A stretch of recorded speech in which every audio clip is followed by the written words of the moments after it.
上国事繁忙，无法抽身，这出宫典礼就由本皇后主持。掖庭宫人恪守其责，克勤于邦，遵礼守制，敏惠柔明。今特予赐赏，以慰其劳，犒其功。皇上皇后恩泽后宫，令宫人归其家，复终身，自其阴驾，天自降福。诸位，皇上驾到！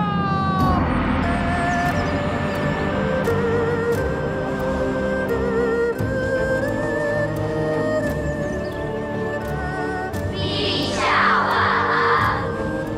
参见陛下。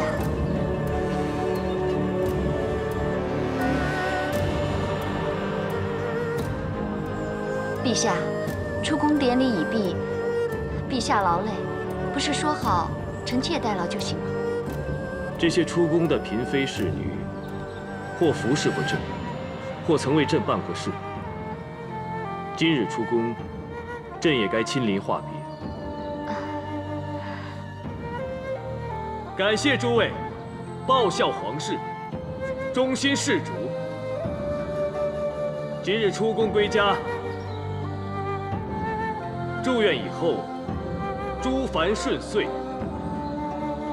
自其阴驾，福泽长存。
只要你和魏姬脚踏出宫门，本公主给你的赏金，足以令你下半生安枕无忧。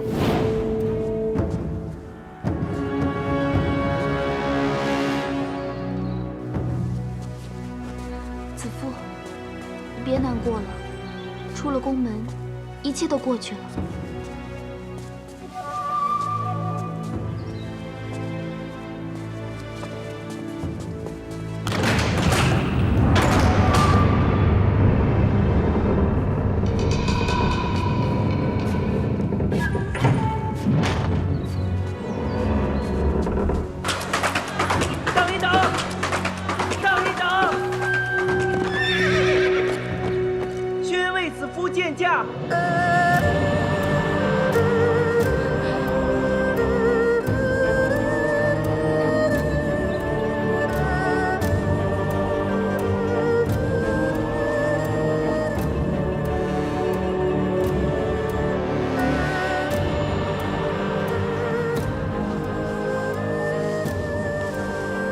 参见陛下。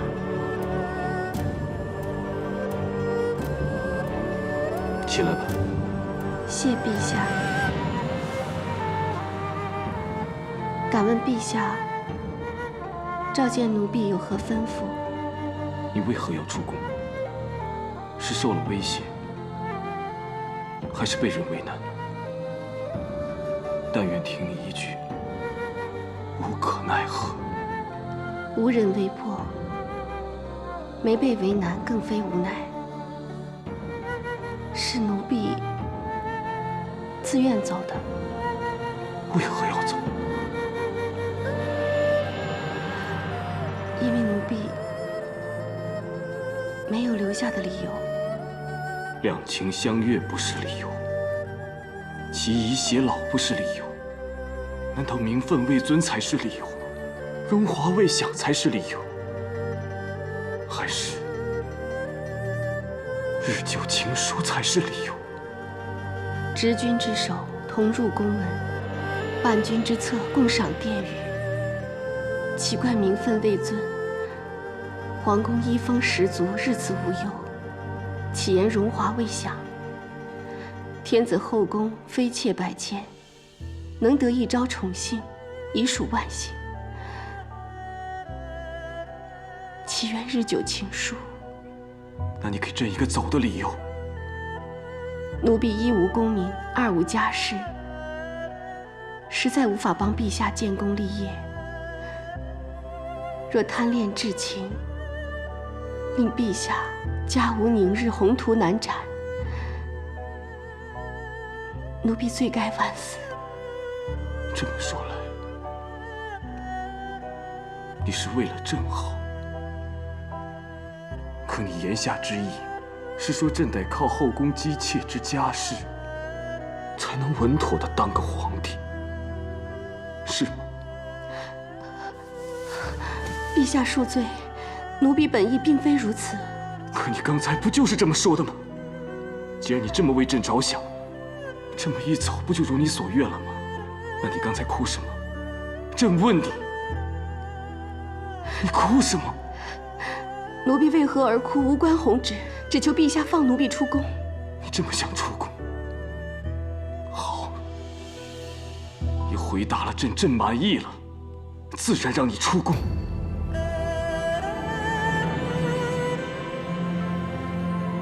为什么回答不出来？是舍不得朕吗？抬头看朕。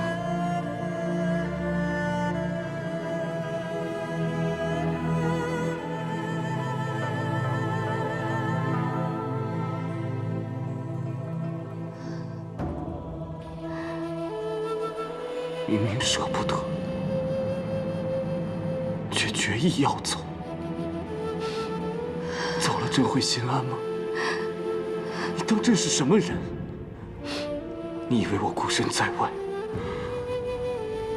不会对你怀猜？没想过玉环归在。陛下，若是你记着我的情谊，就不会为着自己无家室，怕给朕添麻烦，说走就走了。都是奴婢的错，奴婢实在不敢相信陛下思之念之，想归来相见的竟然是奴婢。为什么不敢相信？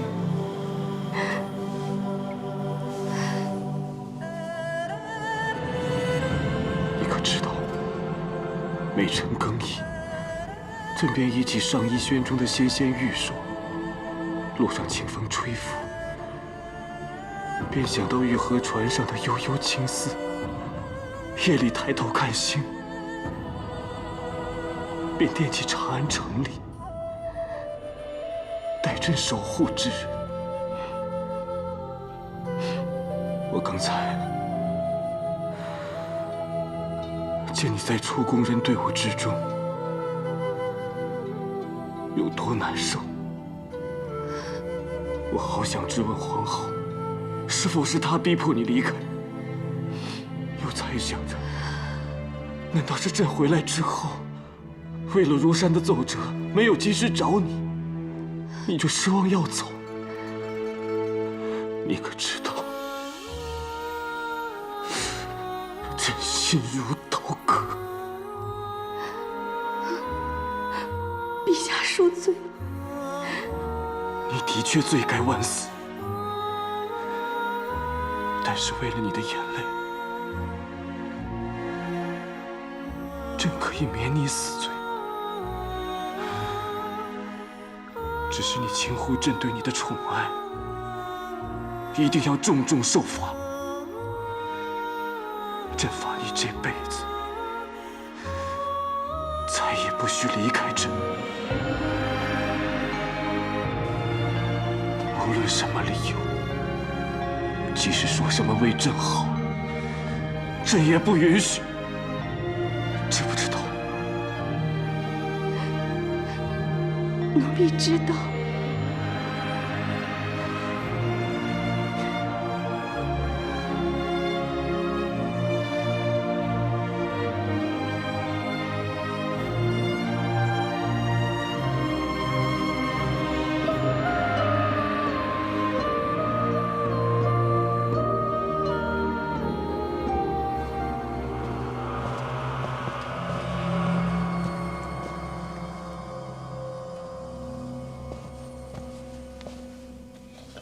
退下吧。莫，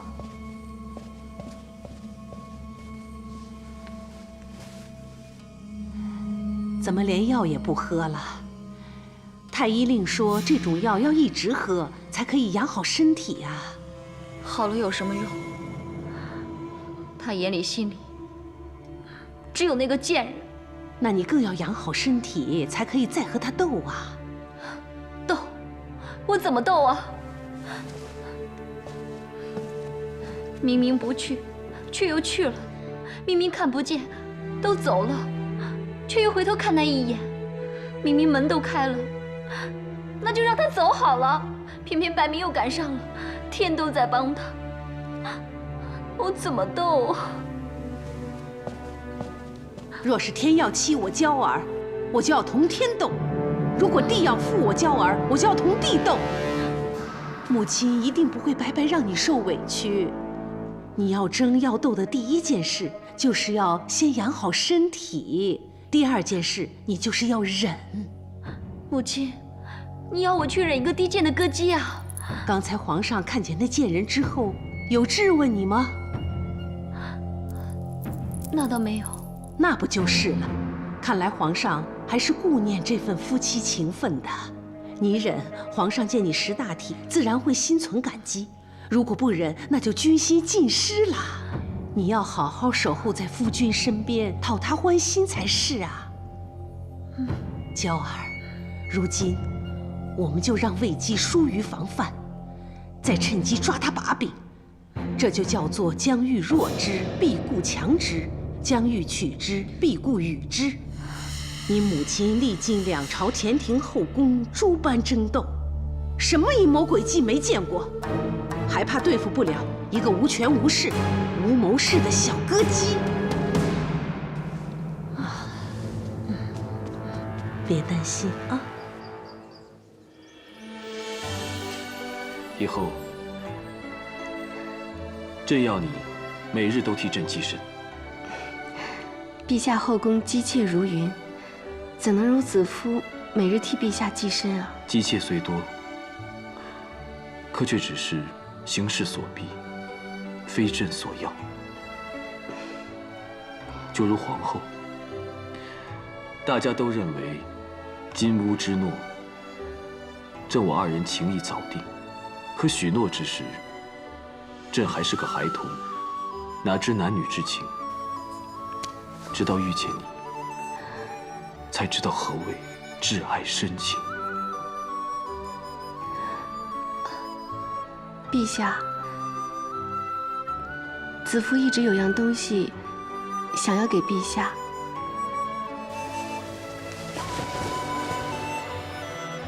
子夫这1年的心意，全在此丝锦之上。陛下出宫之后，子夫便将思念化作丝线，从抽丝到挑丝，再到织出丝锦，再用丝线将这国土一一绣上。边绣，边想着陛下身在何方，在做何事。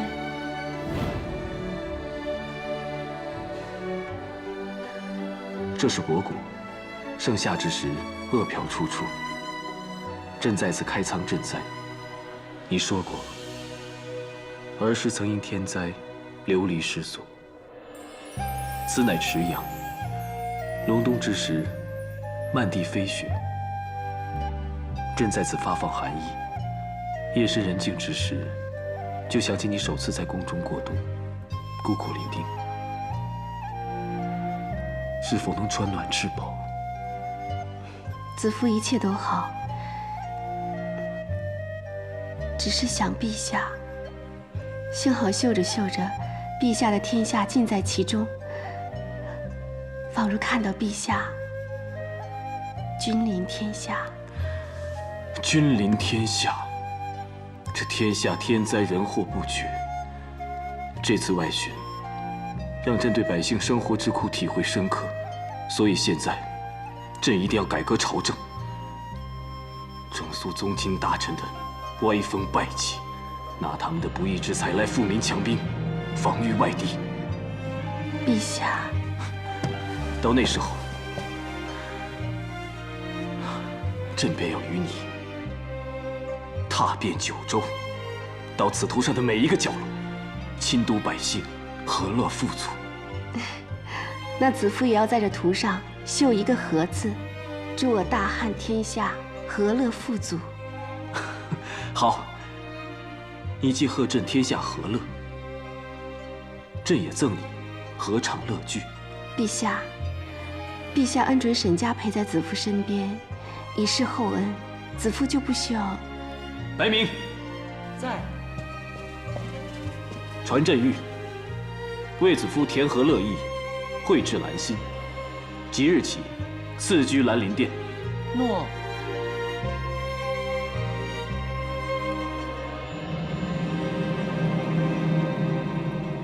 哎呀，这和以前就不一样了，哎，是不是？这回就好了。哇，哎呦，真是华丽呀！哎呀呀！你看，哎，这边，你看，哎呦，真好啊！哎，你看这啊，子夫，这里精致素雅，真与你相称。皇上真是有心思呢。我就说皇上记挂我们子夫，爱屋及乌，连我和易老头都跟着迁进新殿，可见我们子夫多得宠啊！肯定很快就要封夫人了。哟，之前不是说什么帝皇无情吗？你知道什么叫此一时彼一时吗？就知道挑人错处。你呀，先好好读书，长点见识吧。喂，其实我觉得这次啊，还真的是多亏了易叔叔，要不是他送给子夫挂饰，引得皇上回头看，说不定啊，子夫出宫了，皇上也不知道呢。歪打正着走运罢了，而且是借的子夫的运。无论如何，都要谢谢易叔叔。哎，听到没有啊？听到没有？这才像话嘛！姐姐，看我带谁来贺你？段大哥，魏姬，段大哥什么时候回来的？刚从南方回来。听说你之前要出宫，都过去了。这兰陵殿看起来不错。简直是好的没话说。段大人，你回来的正是时候。今天大家啊在这设宴，贺兰陵殿的新主。我们个个都会下厨做菜，今天啊就把自己的拿手菜煮来一同尝一尝。好，段大哥，你也留下来吧。今天啊，姐姐亲自下厨，肯定有咱们俩愿意吃的杏花糕了。如果大哥要不在的话，我可就全吃了。好，难得一回京就有子夫这桩喜事，我就和大家热闹一下吧。好。哎，段大哥，你南巡回来一切可顺利？还算顺利。我刚才进宫把赈灾的事情禀告皇上，皇上心怀大志，要立久安之策，助民解困，决议平抑物价，均粮均富。这样是好，可是行得通吗？皇上说可行，而且势在必行。只是这旧制年深月久，里面利害关系根深蒂固，阻力也必会极大的。皇上说是均粮均富，分明是要打击百官利益。说到底，皇上此举还是要掌握朝政，挑战太皇太后。的确如此。如今皇上以疏解民困为理由，太皇太后怜悯苍生，未必会反对。大人，舅父有事吗？臣启来密报，吉安在河南开了粮仓。岂有此理！河南郡太守陈契，那岂不就是窦太主的夫君，唐一侯的亲侄子？吉安也真是够大胆的。陈契已说明粮仓中是军粮，他连军粮也敢动，才叫胆大。吉安不是去河内视察火灾了吗？怎么去河南开仓？谁命他开仓的？肯定是脚趾善开呀。舅父，你刚才说这是密报，那么皇上可知此事啊？此事皇上应该还不知情吧？那就即刻行动，时恐有变。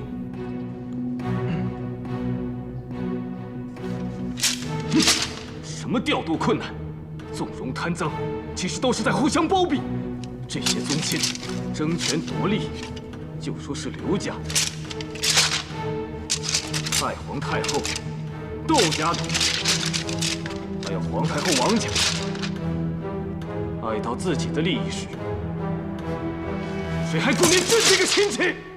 陛下息怒！息怒，这关乎天下安危、百姓生死的事，何以息怒？你们谁都不许再插手！陛下，怎么了？又是谁来求见？要朕体谅这个照顾那个。是丞相许昌和御史大夫庄清宅，还有宣。参见陛下。参见陛下。丞相拟好新政细节没有？陛下，臣等有要事要询。说。不知陛下派业者结案，持节出使河南，可是？什么河南？河内火灾连千户，百姓流离失所，朕特派结案去视察。丞相是为新政奔走，把地方赈灾抛诸脑后，还是另有深意？臣不敢。只是地方官员报称，结案在河南，持节逼令河南太守陈契擅发官仓军粮。既然是陛下派吉案去河内，看来吉案在河南的所作所为就是交旨了。臣正是交旨，罪臣吉案，拜见陛下。吉案，这到底是怎么回事？回陛下，臣这次解河内灾民之困后，回京路过河南，见河南水灾缺粮，饿殍遍野，导致父子相食。臣权宜行事，持节发河南仓粟，以赈灾民。陛下，结案既是赈灾，情有可原。结案放的是军粮，陛下，兵法云：军无粮，则必亡。够了！臣大胆，但不能不谏。只恐陛下日后政令不通，军威有损呐。臣应伏法，以挽军威。来人，将吉案下狱戴罪。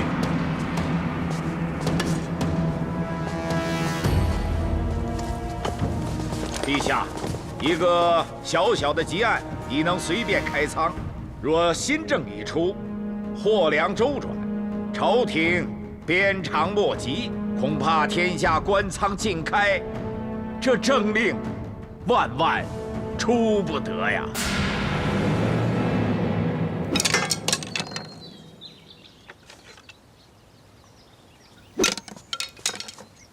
参见陛下。快来，快来，陪朕投壶。也不知道今日怎么了，手感极坏。就等你给朕添添运气。小臣的手气哪及得上陛下分毫呢？不过陛下，臣倒有一事要向陛下禀告。说。臣闻说丞相准备向东宫禀报结案开仓之事，以此游说太皇太后力阻新政。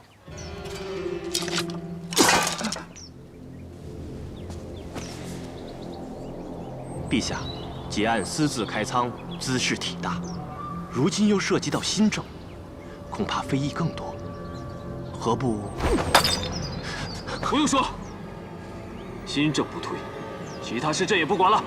邓弘，传朕口谕，明日不早朝，朝政之事就由丞相许昌和御史大夫庄清宅代理。陛下，反正朕做什么都受阻，不如去赏歌舞之韵，听丝竹之声。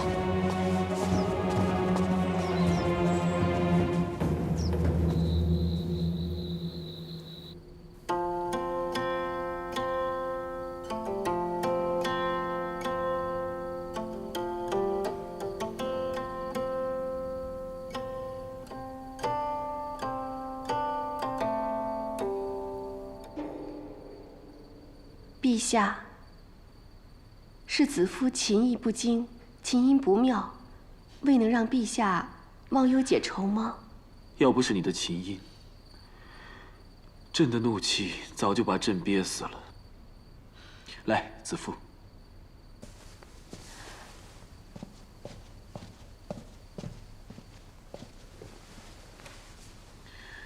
朕还是皇帝吗？陛下为何这么说？帝皇号令天下，管治百姓，可朕这个皇帝却连朝臣都管不了，政令连未央宫门都出不了。人难免都会偷安懈怠，让自己过得舒服些。陛下要改革，大家自然心生恐惧，想要固守旧制。但以陛下的才智，有什么能难倒陛下的？是吗？子夫初见陛下之时，陛下还不尽了解民情。现在呢，陛下已是多次出巡、体察民情的亲民皇帝了。还是子夫最知朕的心呢。陛下怎么了？若朕真有应对之策，却要陷你于难，你愿意助朕吗？陛下是子夫的天子，就是子夫的天。能为陛下的千秋大业尽一份力，无论如何，子夫都愿意。好，这几天，朕想在你这兰陵殿静思，不要任何人打扰，只与你的琴音作伴。皇后，请容奴婢痛传。皇后，皇后，请容奴婢痛传。皇后金安，魏姬，本皇后是来送糕点给皇上的，你让开。皇上正在歇息，奴婢不敢打扰，还请皇后恕罪。莫非皇上身体抱恙？春玲，去传太医令，我要去看看皇上。诺，你敢拦皇后？皇上有旨，静思期间不许任何人打扰，还请皇后先回。若皇上召见，奴婢自当亲赴交房殿请假。你说什么？别以为你得宠就可以得意忘形，我可是皇上的正妻，我要见皇上，岂是你这个下人能阻挠的？给我滚开！奴婢虽是下人，但皇上是天子，也是奴婢的天。皇上要奴婢守住此门，奴婢绝不能退半步。放肆！滚开！奴婢身负皇命，还请皇后自重。皇后乃后宫之首，应该母仪天下，还请皇后谨遵圣旨，以作表率。等皇上出来，看我怎么惩治你！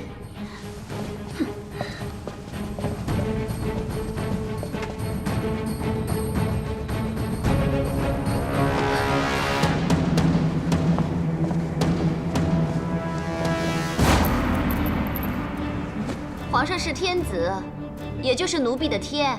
皇上要奴婢守住此门，奴婢就绝不能退一步。奴婢身负皇命，请皇后自重，谨遵圣旨，以作表率。你的女儿，堂堂大汉的皇后，刚才就被他挡在他的门外，你叫我忍，结果我却如此受欺负。你是不是说皇上在兰陵殿闭门不出，连你都不肯见啊？那很好啊。好？怎么好啊？皇上只顾着和那个小贱人同乐，连见我一眼都不肯，还吩咐那个贱人来挡我。这才好啊！真是天助我儿啊！皇上留在兰陵殿不出，越久就越足以构成为姬魅惑圣上之罪。哼！莫西王下，褒姒灭周，女子祸国，素来是历代皇帝视为忌防的呀。母亲说的是，这件事情要是让祖母知道，看他怎么收场。哎，你可先别着急，还要忍啊！你现在只管好好孝顺祖母，侍奉在侧。再过几天，让人看看哪一个是贤德皇后，哪一个是妖媚姬妾。到时候祖母自会为你做主的啊！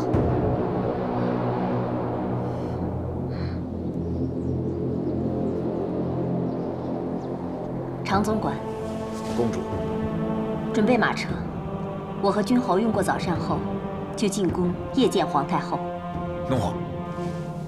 还有，吩咐马奴，马车要绕道，不要经过长信殿。切记，千万别惊动太皇太后。诺。参见公主。你休假结束来这里辞行的？是。承公主厚恩，许我在藏书阁中沉浸书海。最近一段时间，卫青受益匪浅，刚刚看到这卷，不知可否借回宫中详阅？我早就跟你说过，准你随意借阅，以后不需要再问我了。谢公主。对了，你离宫之时，有没有人跟你提起皇上的事啊？皇上？何事？没事了，你先回去吧。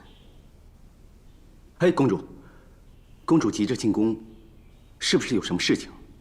公主特意问了卫青，莫非此事跟姐姐有关？皇上久留兰陵殿，闭门不出，皇太后急召我进宫。前阵，姐姐跟我说，最近先不要去找她，说皇上在兰陵殿议事，不方便让我去。此事一定别有内情，求公主从中斡旋。这件事我自会处理。我此次进宫，就是要看看到底出了什么事。你担心你姐姐，我又何尝不会担心我的弟弟？没别的事，你先回去吧。不用叫医公，你就煮上次的润肺汤给我喝就好了。快去叫楚公主。诺。你怎么了？我刚才出去前还好好的呢。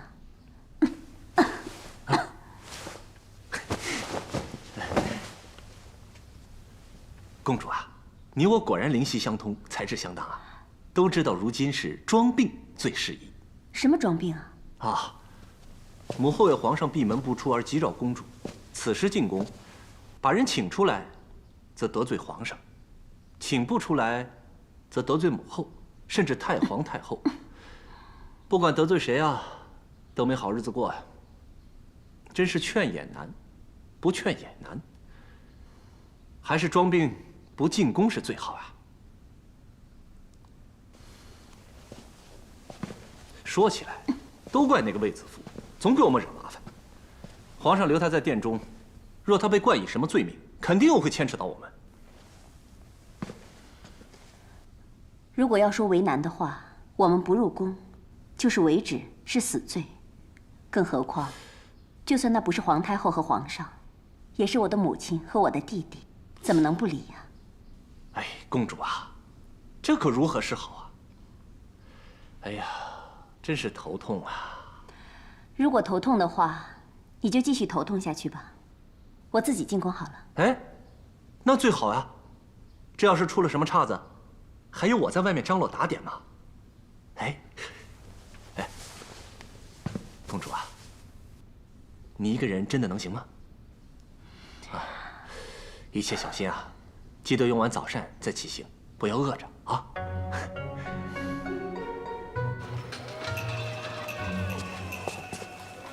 公主，你怎么在这里？公主抱恙，卫青想护送公主进宫。另外，卫青刚去厨房取了一些款顿花露，让公主润肺止咳。你怎么知道？虽然公主强装没事，但是卫青看到公主一直在咳嗽。你是想随我进宫看你姐姐吧？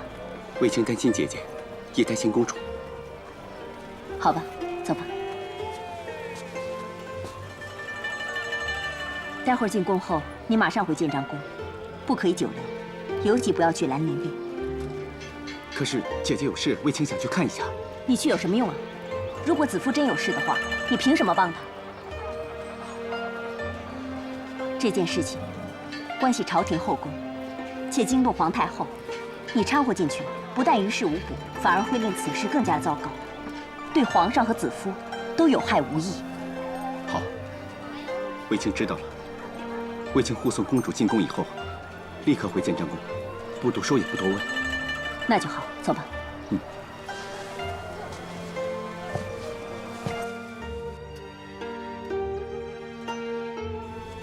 皇帝连日闭门不出，我昨日召见他都没来，今日又不早朝，实在叫人担心呢。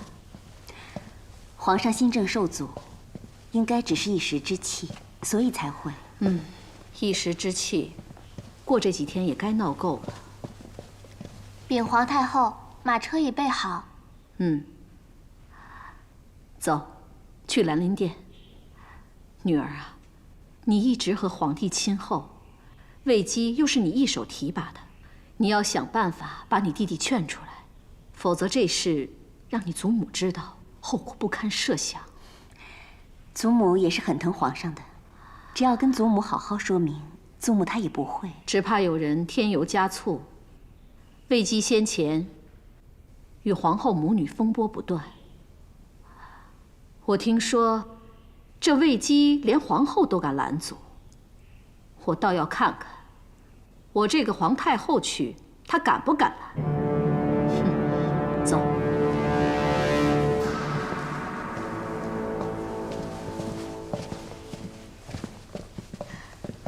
段大哥，你回来了，事情办得还顺利吗？一切都很顺利，就是担心你这里的情况。段大哥放心，我能应付的。子夫，皇太后与平阳公主来了。皇太后驾到！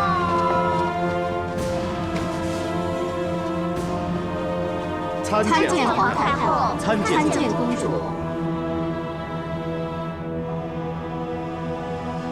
都起来吧。谢皇太后，谢公主。皇上多日闭门不出，皇太后担心皇上龙体，过来探视。魏姬，去把皇帝请出来。请皇太后恕罪，皇上不想见人。皇帝连亲母都不见，还是你不让皇帝见？请皇太后恕罪，奴婢不敢。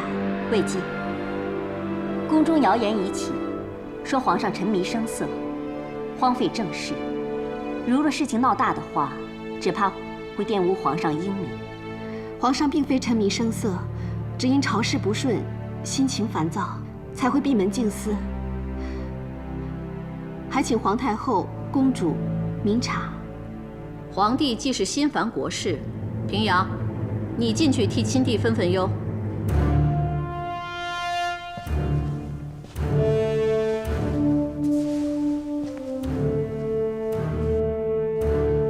皇上这几日胃口好吗？皇上吃得香，睡得好，身体安康，就是怒气微消。母后，以往弟弟心烦，都是食不下咽，睡不康宁，每每要策马出外，奔跑涉猎才能舒坦，但如今却一反常态。而且，此人乃跟在皇上身边的七门仆射段宏，此刻却持剑在此。孩儿相信，这该是皇上的安排，未必就是贪恋美色。母后，还是等皇上出来再问吧。我愿意等。太皇太后可不一定就此作罢。太皇太后驾到！参见太皇太后。恭迎太皇太后。都起来吧。谢太皇太后。参见皇太后。平身。谢皇太后。母后，母后要想见谁，去把他召到长信殿便可，何须一驾到此？多日不见皇帝，再不亲自来巡，恐怕就见不到孙儿了。彻儿是忧心国事，皇帝一心为国，是件好事。但国家大事不能轻率。许昌他们反对推行新政，也只是谨慎行事。皇帝听不进去也就罢了。可是现在居然不上早朝，还久居妃妾殿中，这像话吗？娇儿，你亲自去请你夫君出来，和许昌等众臣子当着哀家的面好好聊聊国事。祖母，上次我要去，被指不自重，这次我可不敢去，怕有损皇后威仪，伤了皇后的体面。说这话就不失威仪吗？你是我大汉的皇后，大汉后宫有什么地方是你皇后不能去的？诺。好妹妹，先国而后家，皇上乃一国之君，既然已经下了圣旨，不准打扰，如果贸然闯入，恐怕不太好吧？公主是真怕违抗皇命，还是存心包庇假传圣旨之人呢？哼，我差点忘了，此殿的主人不久前还是平阳府上的歌姬呢。既然皇后不能内进，那就让我这个当姑母的长辈亲自进去请皇上吧。姐姐，平阳这孩子做事一向谨慎，他不可能会包庇人。倒是彻儿，他的秉性你是知道的。彻儿闹脾气不出来见人，是他不对。可是这么多人，硬是要逼他出来，叫他如何自处啊？哼，看来要哀家亲自去请了，看谁还要阻拦，谁都不许跟着。秋萍，走。诺。等等。哪来的拦路狗，竟敢冒犯太皇太后！西门仆夜段虎，奉皇上圣谕，阻止任何人进入兰陵殿内室，强闯者斩。圣谕，你知不知道此乃皇上的亲祖母？就是皇上亲临，也需称臣服命啊！啊！无论是谁，臣识君之路，置之死守军令。好，你既然一心求死，哀家就成全你。来人，在，拖下去斩了。够了！求太皇太后开恩呐！段仆夜确实奉了皇命，并非存心冒犯，求太皇太后开恩！求太皇太后开恩呐！你这个妖女，迷惑皇上，还假传圣旨！来人呐，将卫姬一并拉去处斩，通通拉下去斩了！太皇太后！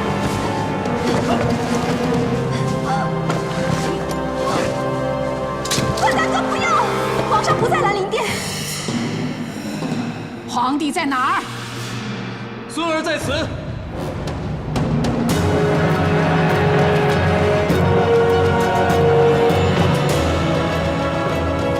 再见，皇上。都起来吧。是皇上。太皇太后金安，皇太后万安。太皇太后，孙儿离宫，亲自去了河南，查吉案开仓之事。既是查案，光明正大，又何必故弄玄虚？彻儿，这到底是怎么回事啊？苏母母后，河南太守陈器告吉案，擅发军粮，孙儿深觉不妥，但不想奸臣有机防范。只有假以闭门，暗网查查。朝臣指吉案，擅发军粮，引致军心不稳，所以孙儿执意到边防查查，却发现李将军，臣在。你来说。禀太皇太后、皇太后，臣带兵镇守边疆多年，多是本郡征粮，甚至兵将自耕，从未动用荆棘3禾粮草。河南太守陈契诬告吉安，其实是记恨私卖储粮，谋利不成，却罔顾受灾百姓的性命。孙儿已把如此奸佞之徒就地正法了。杀得好！另外，路上查知，济川王刘明称上贡之物受损不能缴，其实私相授受，更杀害欲告密的中尉。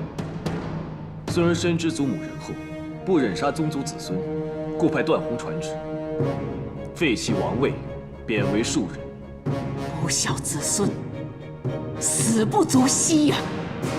难得皇帝仁德宽厚啊！孙儿先前出外视察，也知道有官员以权谋私，没想到狂妄至此。如今终明白陈契等人为何陈词激昂，反对新政，原来是怕新制之下难以与官员疏通，无法中饱私囊。孙儿此次要还吉安公道，更要推行新政，严查所有郡国官员的贪赃之事。太皇太后，陛下，臣等定当尽早商定新政细节，也商讨一下将来军饷的运送。朕觉得，由金鸡供应军粮，免地方重担也是好事。李将军，就请你与众卿下去好好商议。臣等告退。吉安留下。臣在。段宏。臣在。魏姬。奴婢在。堂下3人，一个擅自开仓，一个挥剑犯上，一个隐瞒顶撞，又该如何处置啊？其实都是孙儿。哀家不是问你，是问那个连皇后也敢阻拦，哀家的懿旨也敢违逆的人，是不是3个都该死啊？嗯。回禀太皇太后，奴婢以为，一个该赏，一个该放，一个该杀。那哀家问你，谁该赏，谁该放，谁又该杀呢？说！臣以兵刃对太皇太后，罪该万死。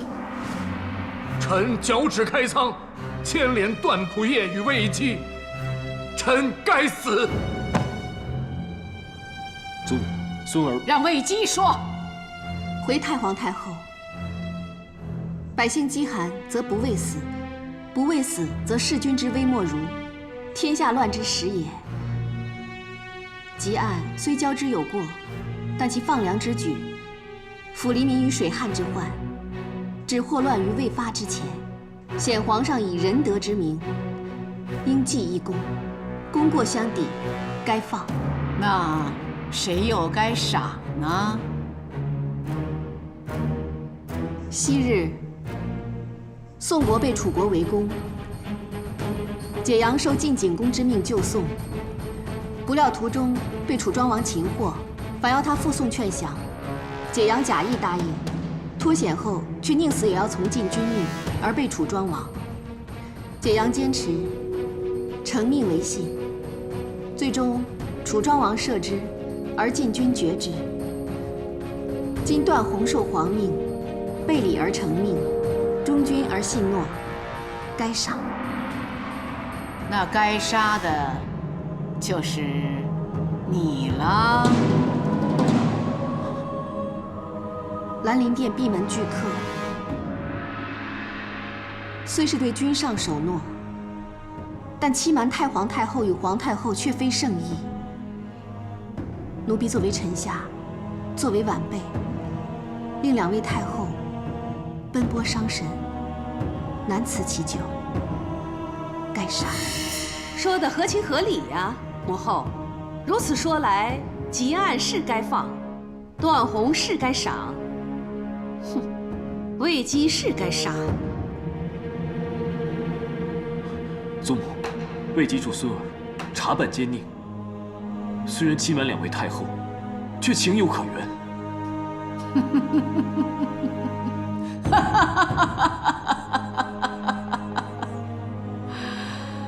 好一句情有可原呐！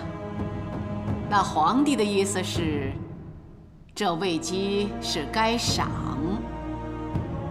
更该放了。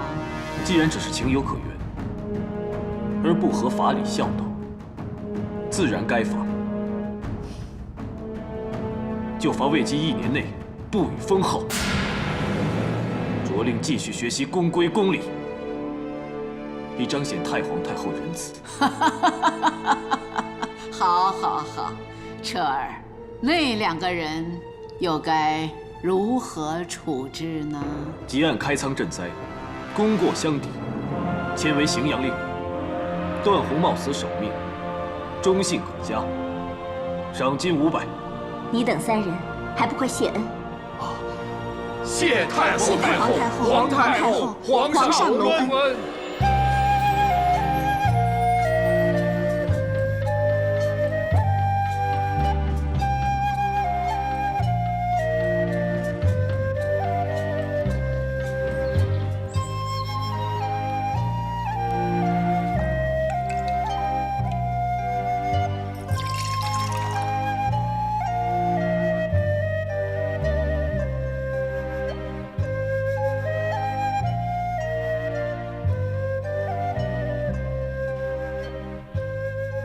温凉恰宜，果甜浓郁，酒香四溢。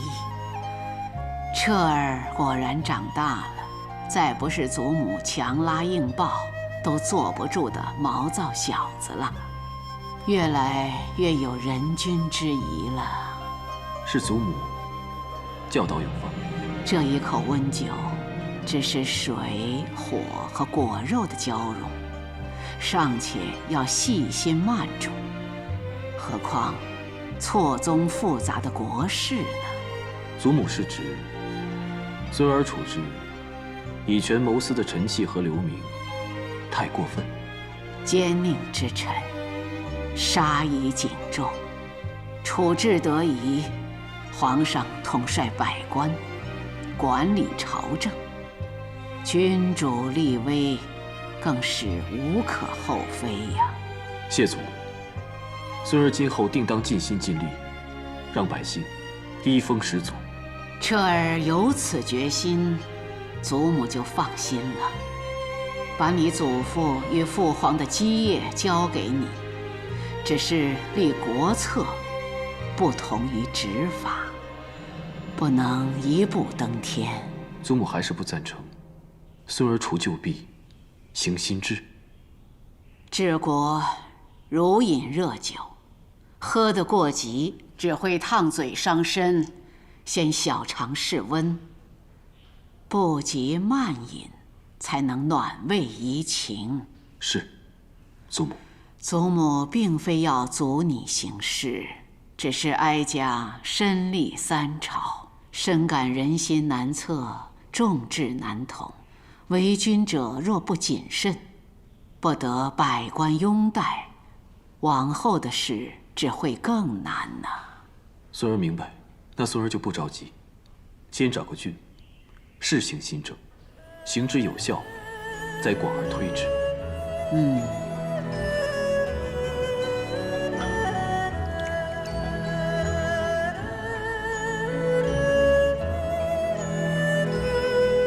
这酒真是越饮越香醇了，酒好，心情就舒畅。哀家倒是颇想听听曲儿了。来明，在。备琴。诺。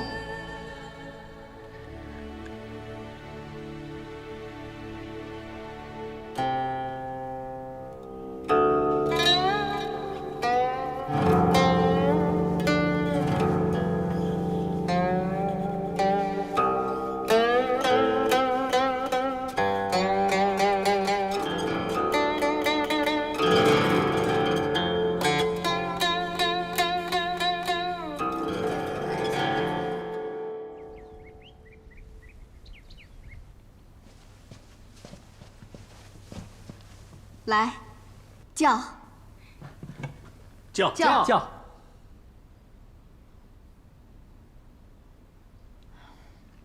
这几天我一直在嘀咕，怎么不用我进寝室？皇上既然在，收拾整理不是更需要用人吗？哎呀，原来是这么一出戏呀！说明你这个人信不过，怕你知道了会坏事嘛。你又信得过？你又知道皇上一直不在吗？是我不好，是我害大家惶恐不安了。子夫跟段大哥这次能够平安回来，大家就应该好好的、开心的庆祝。今日能够庆祝，最要感谢的是段大哥。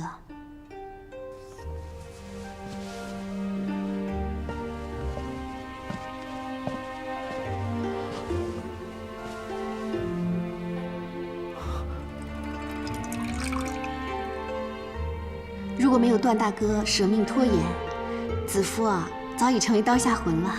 我只是受了皇命，倒是倒是魏姬在危急关头舍身相救，段某敏感妩媚。我视段大哥为亲兄，莫说段大哥是为我而犯险，就是你遇上危险，我也断不能坐视不理。好了，姐姐，段大哥，你们这么客气干什么？我们就是一家人嘛。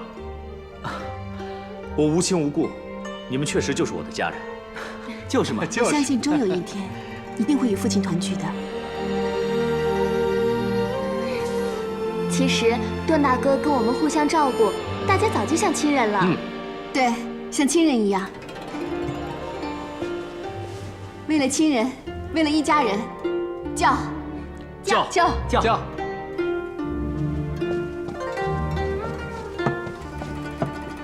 魏姬，皇上召你现在到飞长殿见驾。有劳了，我即刻过去。如今皇上才是我们子夫最亲的人呢。哎，我们全都是亲人啊！子夫，你快去吧，我们继续啊！叫，来，叫。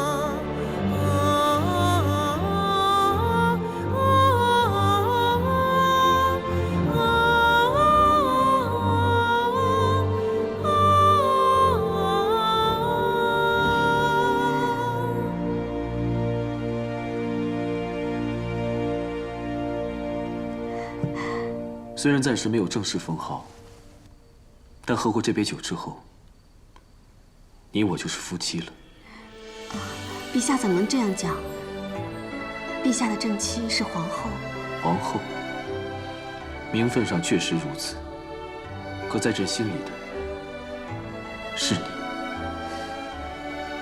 当初叫你闭门拒客，实在是迫不得已。当时朕一想到你会为这事免不了受些罪。这怎么算是受罪呢？你几乎连命都丢了。可陛下不也赶得及回来救我吗？看，我完好无损，丝毫无缺。子夫啊，在我心中，不管名分如何，你才是我相知相交的妻。皇后是皇帝的正妻，而你，但愿与你放下身份，做一对朴实绵长、互相扶持的平凡夫妻。朕出宫体察民情时，见到有老妇将罗英视为珍宝，舍命相护。细问才知，民间视此物为女子出嫁的象征。我就念之事，做了一条送给你。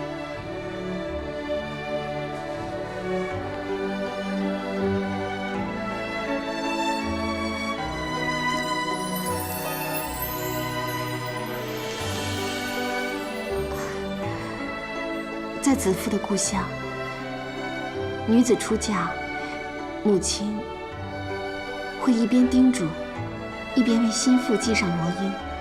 只可惜，子夫没有这个机会了。你当初进宫的时候，连个正式的仪节都没有。这罗英就聊作弥补吧。子夫为我寄身，我为子夫寄罗英。陛下，当年高祖皇帝与戚夫人也曾以五色缕相机定情，名为相连爱。送你此物，也是以一缕细丝，仅系你我一生情分。但愿执君之手，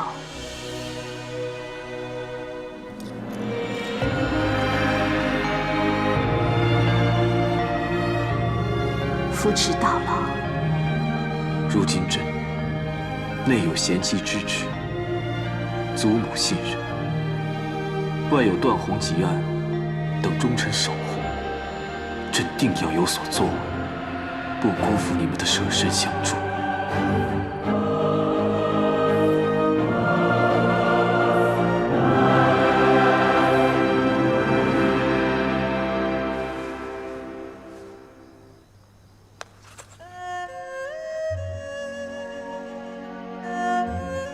段宏哥哥送给你。子夫，段宏哥哥，我在这里。子夫，段宏哥哥，我迷路了。你别怕，我带你回家。你不是说北斗星可以指出方向吗？可是现在看不见星啊。虽然没有星，但是我可以当你的北斗星啊。好啊，走。走。我是段大哥为亲兄，莫说段大哥是为我而犯险，就是你遇上危险，我也断不能坐视不理。为了亲人，为了一家人，叫。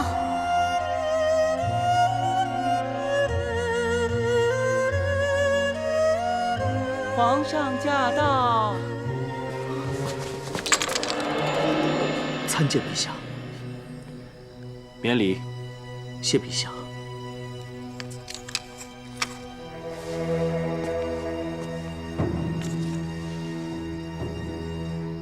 段仆爷将这发丝细心保存，必有什么特别意思吧？莫非又是什么民间习俗？是。民间习俗还真不少。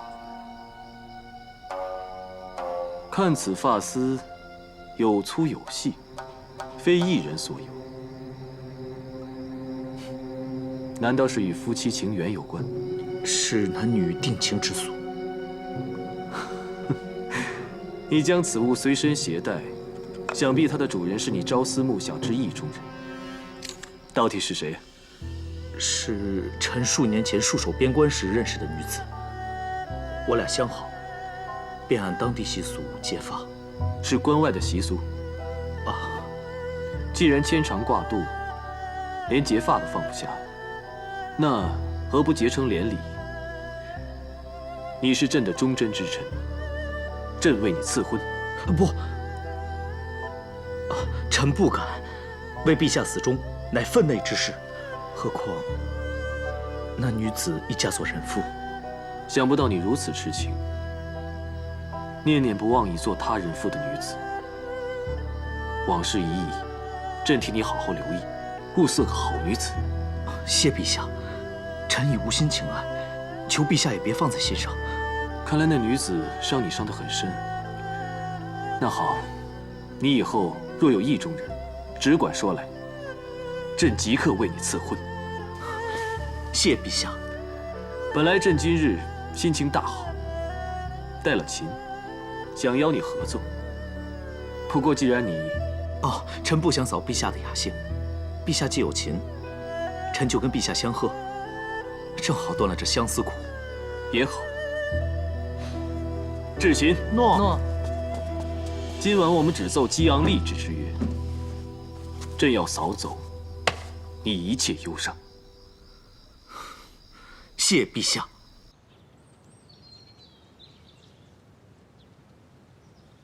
叫你来，是因为太皇太后赏赐了这上好的菊花露，想让你也尝尝。谢太皇太后，谢皇太后。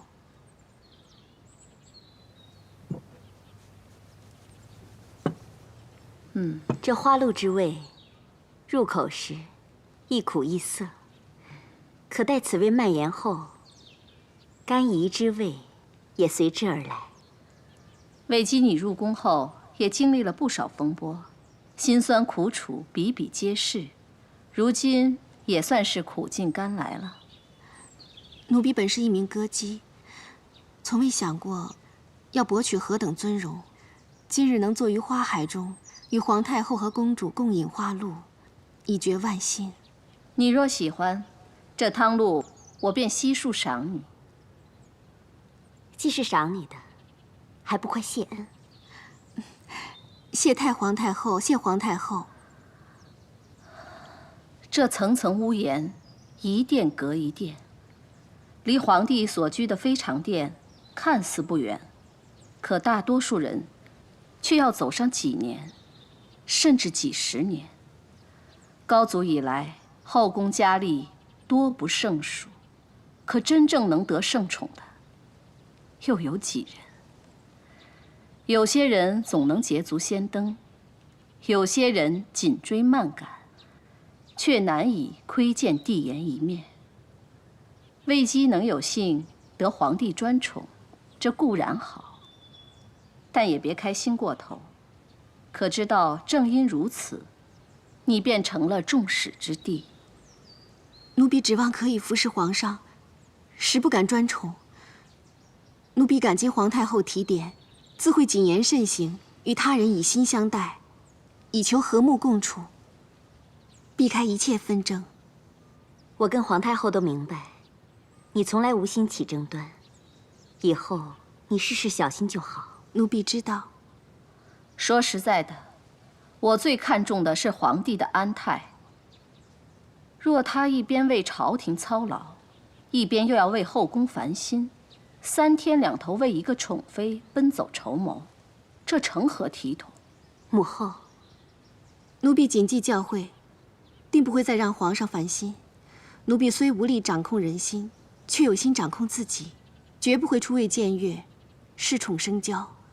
望皇太后明察。这就好。思和在。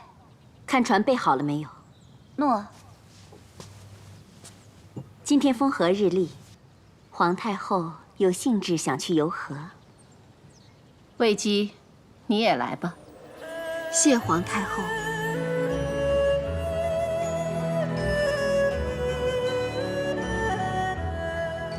母后与子夫同坐而已，登船游湖，还赐了祖母赏的花露。我也总算在回府之前，帮弟弟了却了一桩心事。不知弟弟打算如何答谢我这个姐姐呢？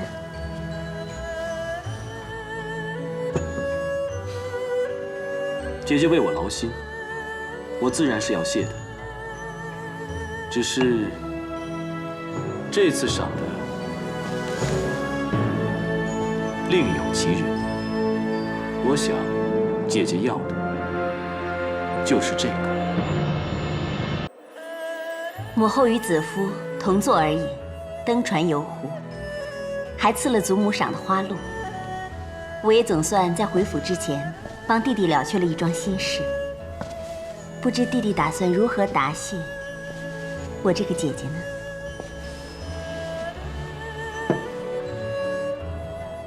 姐姐为我劳心，我自然是要谢的。只是这次赏的另有其人。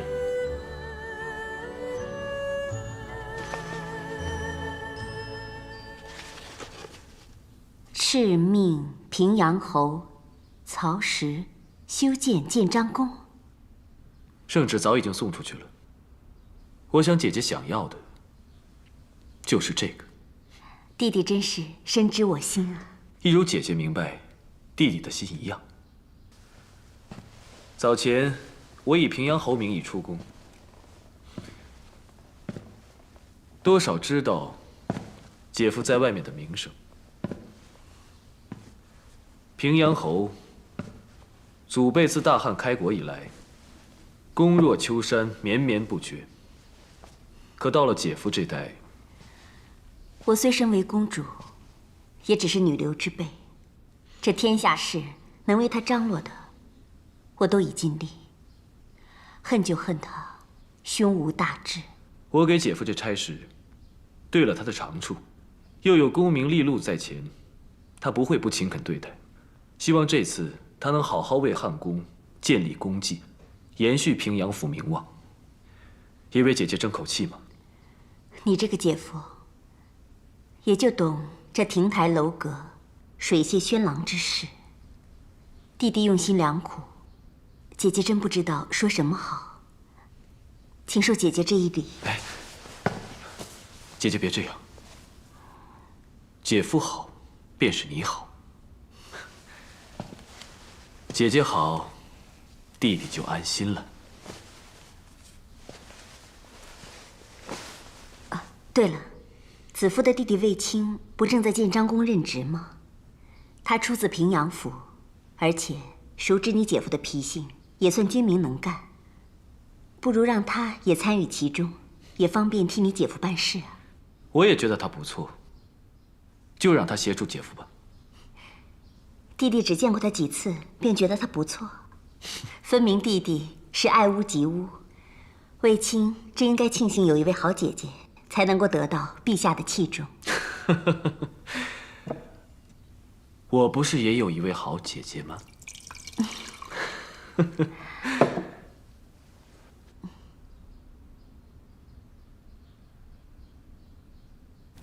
手工要精细一点啊！好。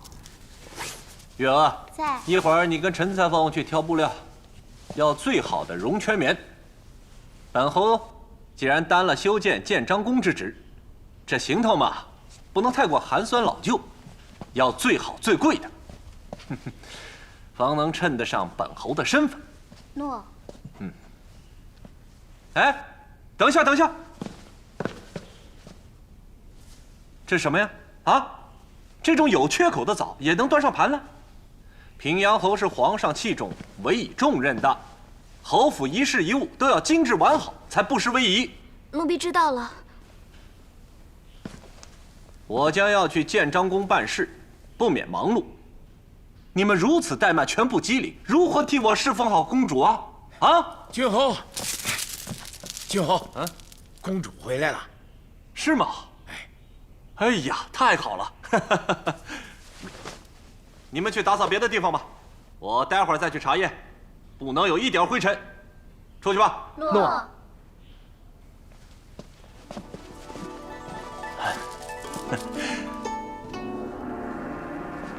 夫人辛苦了。皇上的圣旨果然已经传下来了，今天早上就到了。哎，来，坐坐。夫人定是为我下了不少功夫。夫人啊，我实在担心你奔波辛劳，怕你伤了身子，又怕你惹怒了2位太后，真恨自己没陪你去啊。事情反正已经解决了，难得弟弟赐你这份差事，你要好好珍惜这次机会啊。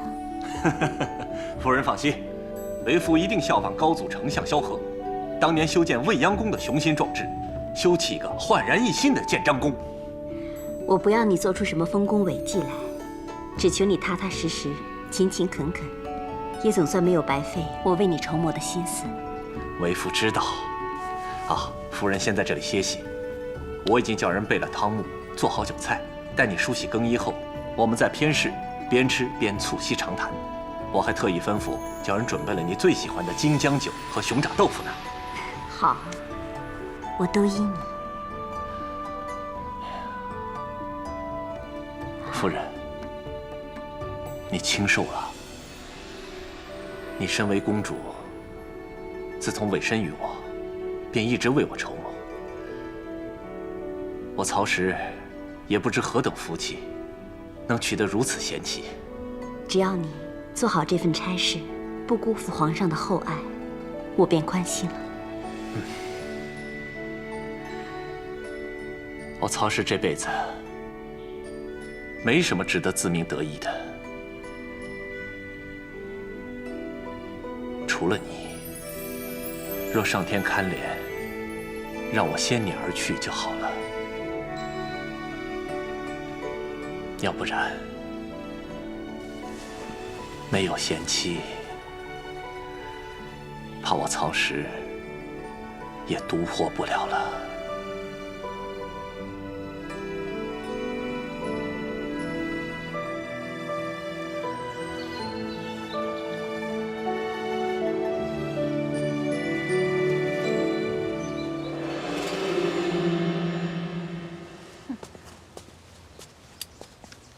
哟，妹妹这是在做什么呀？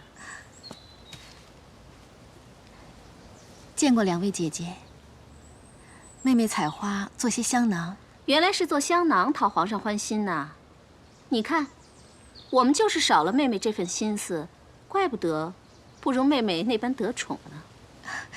姐姐误会了，妹妹做的香囊是送给姐姐们的。真的？真有那么好？妹妹可真有心思哟。宫里什么时候多了这种贱草？就是啊，佳姐姐，你看这些草，渐生渐养，随处生在荒山僻野之中。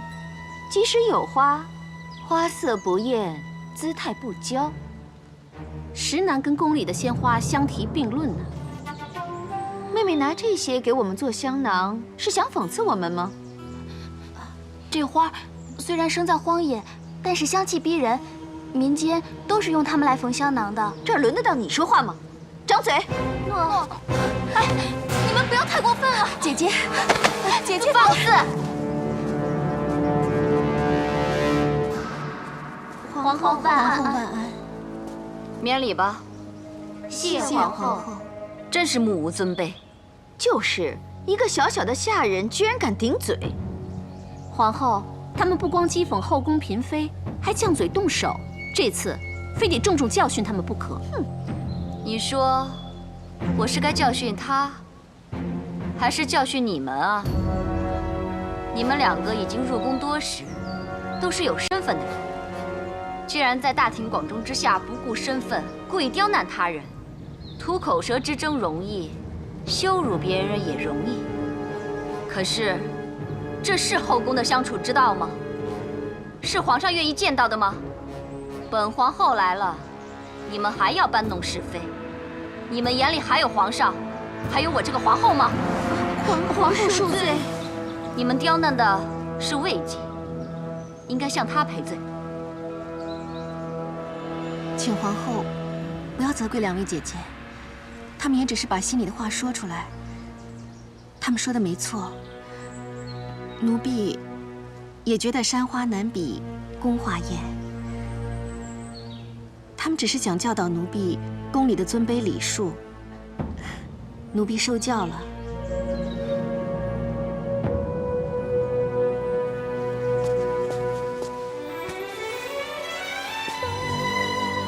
奴婢只求与大家和睦相处，结姐妹之情。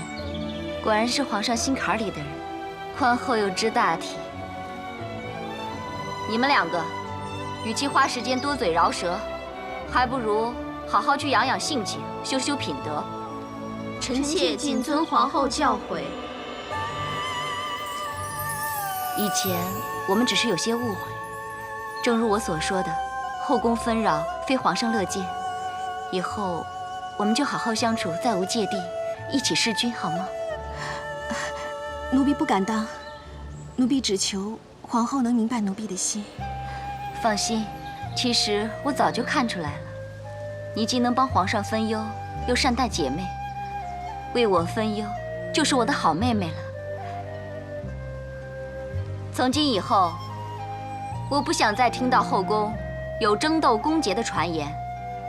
大家要同心同德，互敬互重，服侍皇上，知道了吗？谨遵皇后训诲。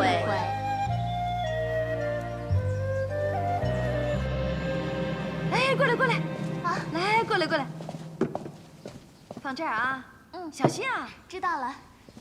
母亲，啊，这些全是皇后送过来的，没想到吧？佳儿，礼物都可以照单全收。嗯。只是食物嘛，我可就不敢吃了。谁晓得里面有没有？你不要命啦！易叔叔，易叔叔，没事吧？我本来有命的，被你这么一拍呢，我就没命了。我不是怕它有毒吗？嘘，皇后所赐的，你竟敢说有毒？嘿嘿，你放心，如今什么形势啊？皇后哪敢惹是生非啊？要真是这样，不就和你一样傻了？吃啊！对。这个世道可真够现实的。太后刚赐了子夫花露，游了湖，皇后就马上见风转舵，来拉了我们子夫了。哎呀，你看事情真简单呀！哎，你看啊，就像这流心糕，外皮虽然是甜的，但里面的馅儿呢却是咸的，表里不一呀。所谓拉拢呢，当中大有文章。易叔叔，那会是什么文章啊？嘿，我女儿问你话呢，你说呀，答不上来啦。哎，好啦，是什么文章都不重要，最重要的是，我跟他们终于有机会和平共处了。我相信假以时日，诚心以待，他们会接受我的。是。接受他？哼，我看到他就想吐。我堂堂一个皇后，竟要讨好一个佳人子，还要以姐妹相称。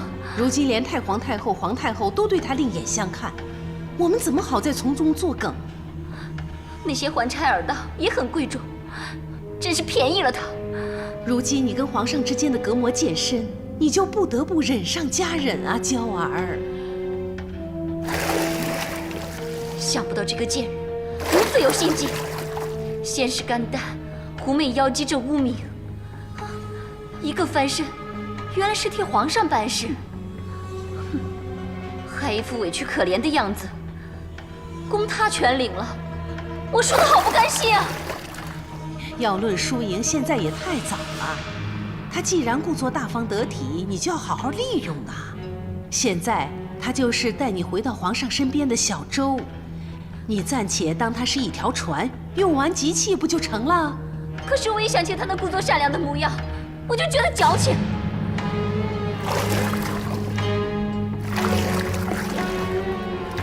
什么和睦？讨厌！后宫要是能和睦，那猪狗都能升天了。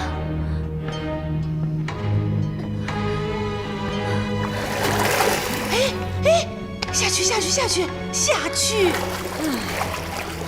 母亲，好痒啊，越来越痒，我受不了了。哎呀，这玉燕粉是薛御医祖传的秘方，韩嫣说当年曾轰动民间，让不少本来无所出的都能怀胎，十分的有效。可是母亲，我真的受不了了，太痒了。哎呀，就算受不了了也要忍啊！你若真的想把它压下去，现在就只有一个字：忍。来，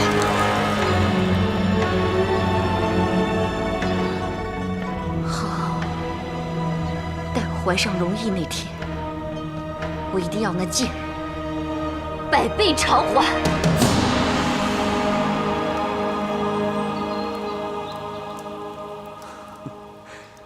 你在画上贴上这些雨点是什么意思？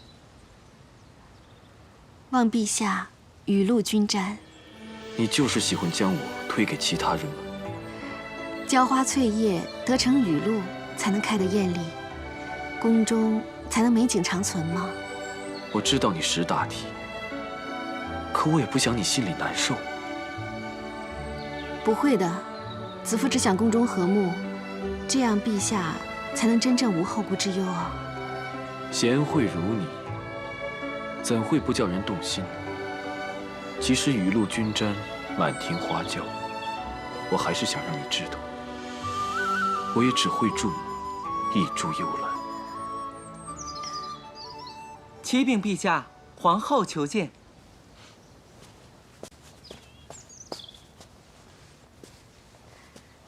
陛下万安。参见皇后。起来，起来。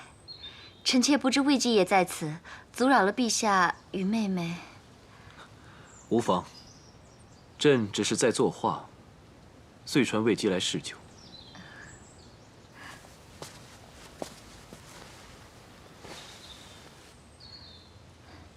这里繁花似锦，难怪陛下有此雅兴。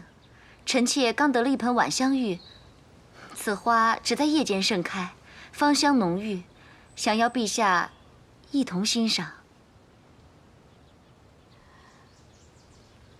啊，要不魏姬也一起去吧？奴婢谢过皇后，今日奴婢身体不适，想回去歇息，还望陛下皇后恩准。既然累了，那就好好休息。那你先回去歇着吧。诺。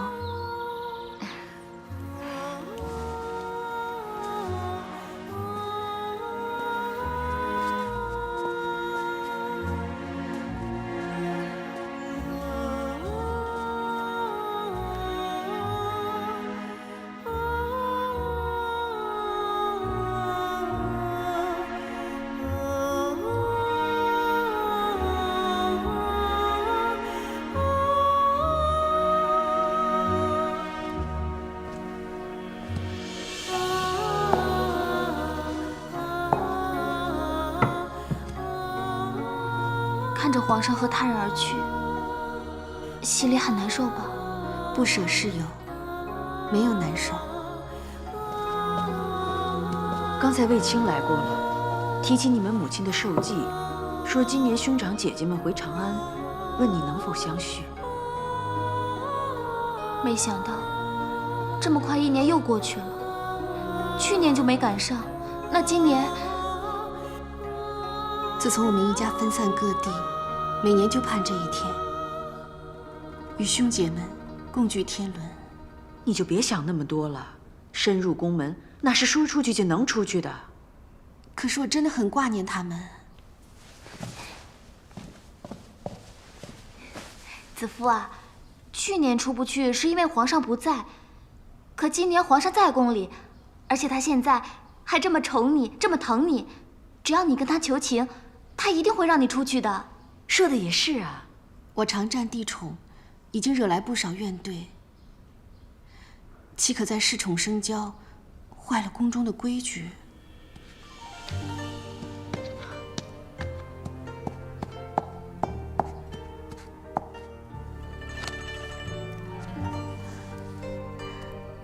姐姐，我这个好，香气浓郁，是桂花香，真不错。我这个才好，颜色鲜艳，是芍药吧？我最近啊，总觉得头痛眩晕，目赤肿痛。有了你这菊花香囊，散风清热，看来很快就会好了。你们手上的都不及我这地黄香。是啊，皇后何等尊荣，就只有地黄香才能相称。好香啊，好香啊！你这个是吗？这里好热闹啊！参见陛下。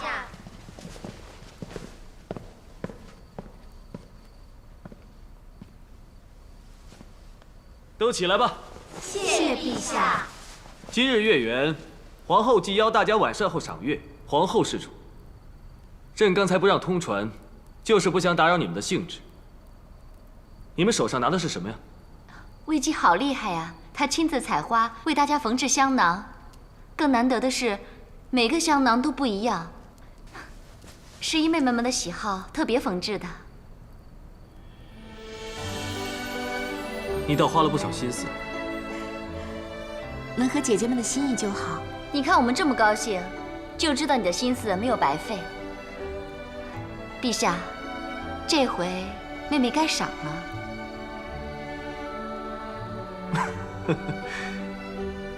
那皇后认为该赏什么？只怕金银财宝入不了妹妹的眼。那日我见一侍女躲在一角哭泣，一问，原来是思家。魏姬进宫以后，从未探望过家人，想必魏姬也是个恋家之人。陛下可否恩准魏姬出宫，与家人团聚呢？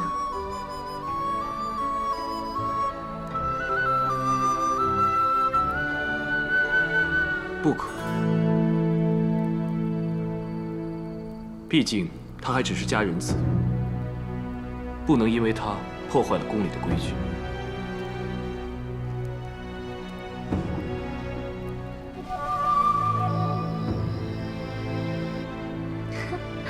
以为他要风得风，要雨得雨。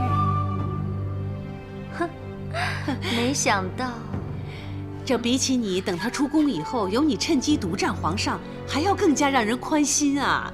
可不是，皇上回绝他的时候，他那不可置信的表情，哼，我想想就开心。娇儿，你也别太放心了。皇上这么回绝他，倒不太像平日的皇上。哎，会不会？皇上始终是皇上，怎么会专宠一人？等过些日子腻了，自然就会换人。可是皇后始终是皇后，她说过不会离弃我的，这诺言看来真能守下去。当然希望皇上能够信守诺言，但你一定要怀上龙胎，生个皇子，这样你的皇后之位才能更加稳固。我知道，母亲，这御燕粉好像越来越痒了。这次啊，薛姨姨加重了配方，药力更强，你可一定要忍。母亲你只管放。那卫子夫看来是朝不保夕，待我有了龙衣，看他还怎么风光。好。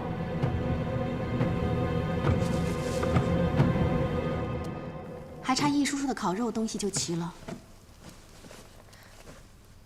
不知道卫青他们买了什么酒祭母？皇上这次也不知道是怎么回事，连皇后都开口了，他居然还是不许。依我说呀，男人都是一个样，心肠硬，再疼再爱也只会跟你讲规矩。也不能怨皇上，毕竟他是一国之君，万事都要顾虑周全。我现在有你们母女陪我一起祭母，也很好啊。祭拜之后，我们要痛快的吃喝，母亲要看着我们开开心心的。花椒烤肉来喽！哎，其他东西准备好了没有啊？好了，都好了啊。先去蔚兰亭那边叫酒拜祭。哎，走。魏姬，皇上召你现在去湖心亭，魏姬今天恐怕难以分身了。诺。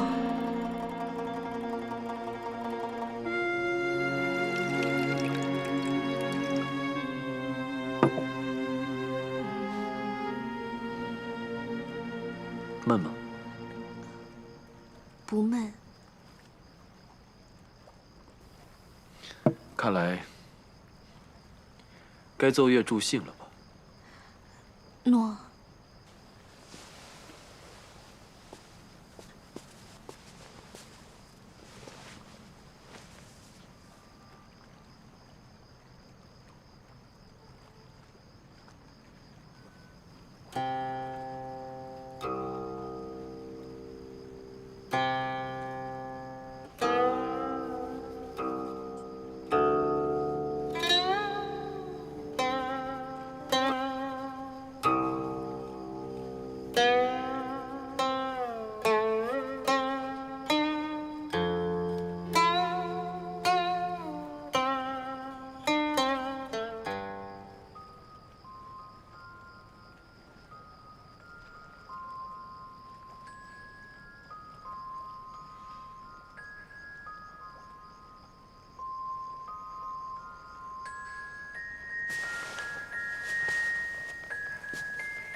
我虽然不能破例让你出宫，却能召他们进宫，所以一直在暗中安排。那天的交房殿，皇后提出让你出宫，我也曾犹豫，要不要继续隐瞒你。如今看到你惊喜的模样，我就知道当日的决定是对的。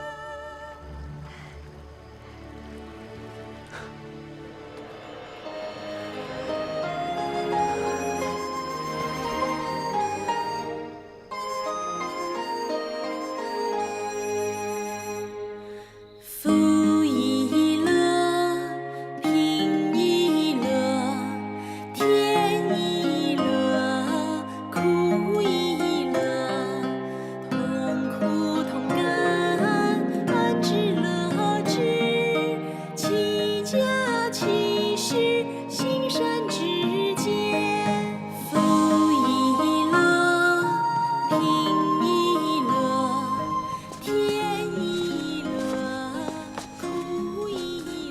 这次你安排得很好，朕要好好的赏赐你。其实臣也没做什么，只是待魏姬离开了，跟易寒、喜娘说了声，他们就配合布置了。朕不是说这个，若不是你，朕不会知道他与家人一年一聚之事，也不会看到他如此爽朗兴奋的笑容。臣只是偶然从卫青那里得知，向陛下一提罢了，没想到陛下会花这番心思。这番心思值得花。当时朕回绝了让他出宫，看到他那么失望难受的模样，就觉得心痛，几乎都要把事情说出来了。幸好陛下没有说，要不然就没有魏姬现在的惊喜和高兴了。这份雀跃，必永存他心间。这也不枉朕陪他难受多时。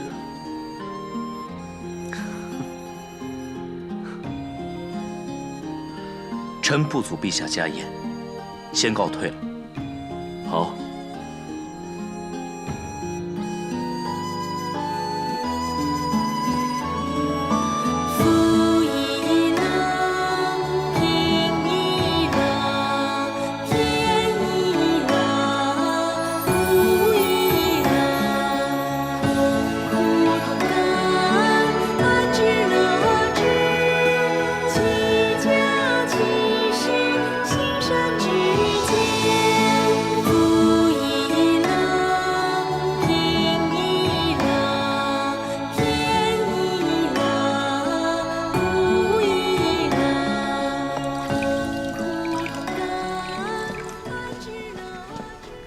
你们别拘谨，今日是魏家的家宴，就当朕来沾光好了。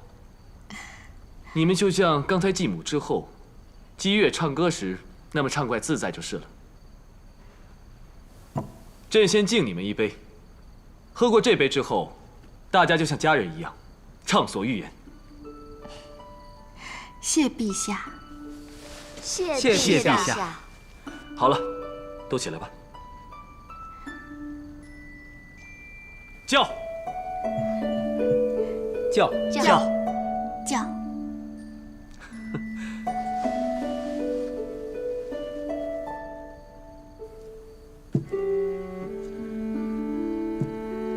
你们刚才唱的那首歌谣很有意思，是民间常唱的吗？是我们乡间一位夫子编的，好让学生们容易记得他所教的处世之道。他教得很好，要是天下人都学他的处世之道，那就太平了。这夫子还在吗？朕真想重重赏他。那回雨灾，各自逃难之后，就没有人见过周夫子了。真是可惜啊。那除了周夫子这歌谣，你们小时候还有什么趣闻轶事、湘谈风俗，说来给朕听听。其实也没什么，我们是穷乡，孩子们都只在沙地上填埂旁练习写字。对，姐姐呢？喜欢在晒着干花干果皮的鸡上画字，姐姐学字啊，学得又快又好。周夫子啊，最疼她了。所以子夫啊，很招人嫉妒。但他常说要守夫子的教诲，所以他一知道有人因为他而心里不好受，他就会费尽心思的去跟人家和好。不是要说风俗，怎么说起我来了？这个朕爱听，继续说。那我说了，姐姐最拿手的，就是她的蒸饼。是啊，好特别的蒸饼。有什么特别的地方？是粉团里加了蒜，所以比较香。快有2年，没有尝过子夫做的蒸饼了。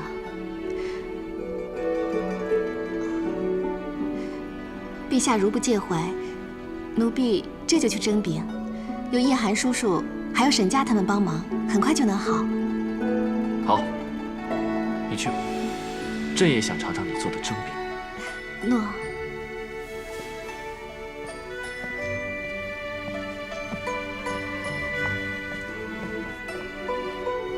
别因为他走了，大家都停下来不说了。朕真的想知道些民间的趣事，继续说。回陛下，我们小时候喜欢放竹筒灯，拿竹做船，把愿望写在上面。这个子父最爱玩了。对，我们常玩的。可以为人祈福。竹筒灯，朕好像见他做过，上面放花瓣，对吧？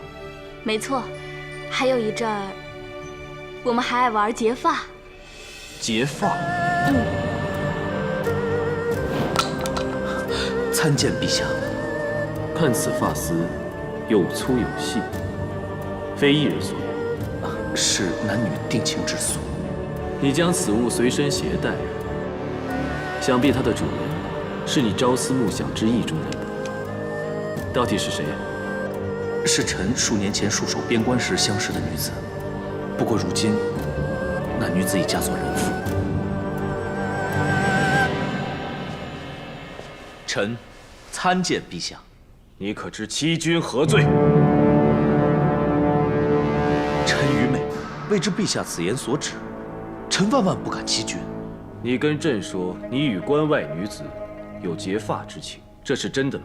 你说结发是关外的民风习俗，这又是真的吗？你还敢说没欺君？陛下，请听臣解释。你无需解释了。此事已有证人，卫青。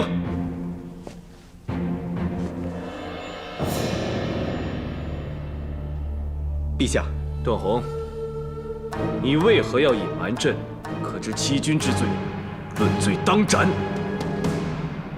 段大哥呀，段大哥，我们小时候乡间玩的那些玩意儿，难道你都忘了吗？这什么记性啊！差点让我们全家笑话皇上，让皇上失礼呢。正是，你说结发是关外的民风习俗，但原来中土就有，你小时候也玩过。昨夜他们说起结发之事，朕还反驳，你叫朕在人前出丑。臣实在不记得小时候也玩过这种结发游戏，心里只挂记着关外那段情缘。臣没有欺骗陛下的心，求陛下明鉴。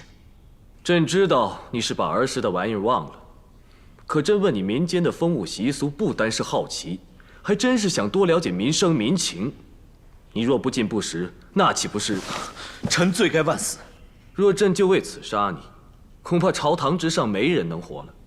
幸好这次只是在子夫家人面前，若换成是宣誓朝议，让其他大臣指证出来，朕可是英名有损呐。臣知罪。你帮朕安排子夫与家人团聚，朕说过要赏你，那就功过相抵吧。谢陛下。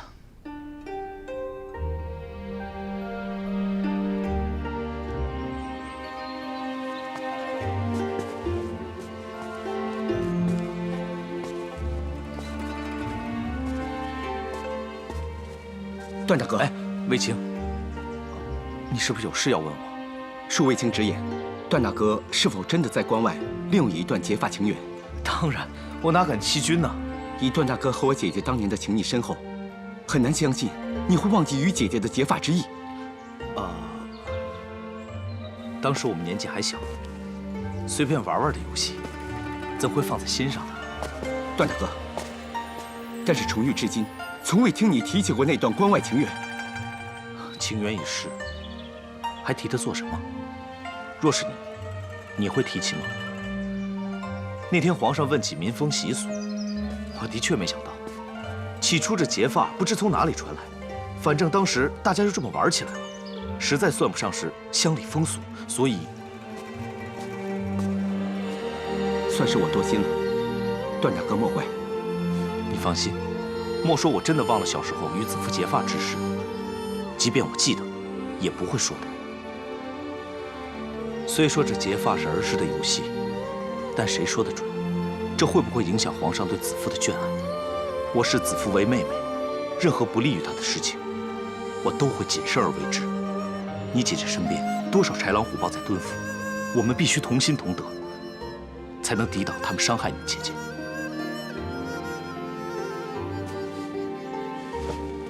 段大哥，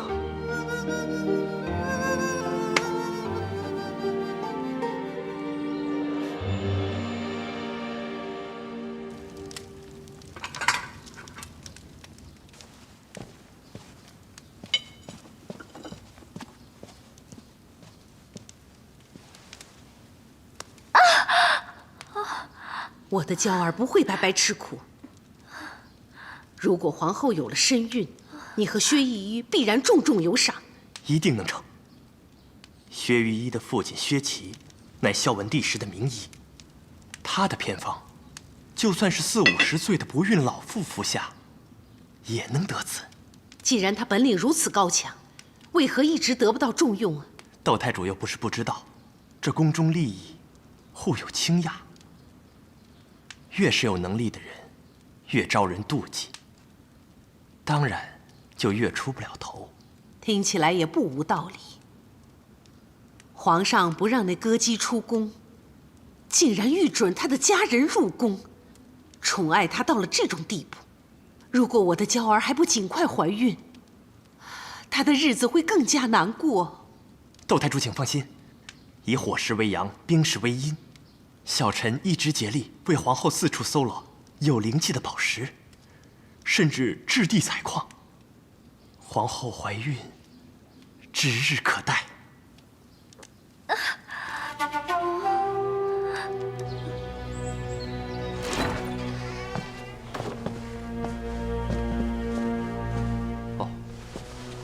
不知韩大夫大驾光临，本侯刚才正商议着公事，未能相迎。韩大夫别见怪哦。君侯肩负着修建建章宫重任，果真是气派了不少啊。既然托了皇上的洪福，怎好太过寒碜，损了君威。下官知道君侯事忙，本不欲打扰，无奈受人之托，想来问君侯一件事。不知韩大夫受谁人之托，又所问何事呢？这建章宫扩建之事，是否需要征收土地？这个当然。那君侯决定要征收何地？本侯刚才正商议此事呢。